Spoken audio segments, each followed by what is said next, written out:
So hello guys, नमस्ते. कसं काय ठाणेकर, मजेत ना?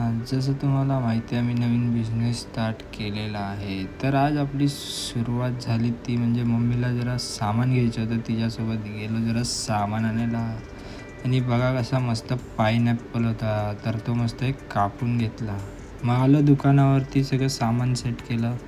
आपल्याला लाईटिंग लावायची होती म्हणून आपल्या मित्राला बोललेलो होतो, म्हणजे अख्खी भाय त्यांनी सगळं काम केलं. बघा कसं मस्त लाईटिंग लावून दिली त्यांनी. त्यानंतर एक कस्टमर आले, त्यांचा रिव्ह्यू तुम्ही कसं ऐकू वाटलं? शकता. खूप छान आहे, रिफ्रेशिंग आहे आणि सूदिंग आहे. अँड आपण कस्टमाइजसुद्धा करू शकतो आपल्याला जसं हवं आहे. Please do visit, it's special recommendation. तसेच तुम्ही पण येत राहा. त्यानंतर एक दादा आणि वहिनी आपले आलेले होते, त्यांना मी हे बनवून दिलं. त्यानंतर एक चॉकलेट बोबाची ऑर्डर होती, ती फटाफट तयार केली आणि त्या दादाला दिली. त्याला पण खूप घाई होती. तर बघा कसा स्माईल देते तो मस्त. तर नक्की विजिट करा. हे आहे आपलं लोकेशन आणि आपला टायमिंग.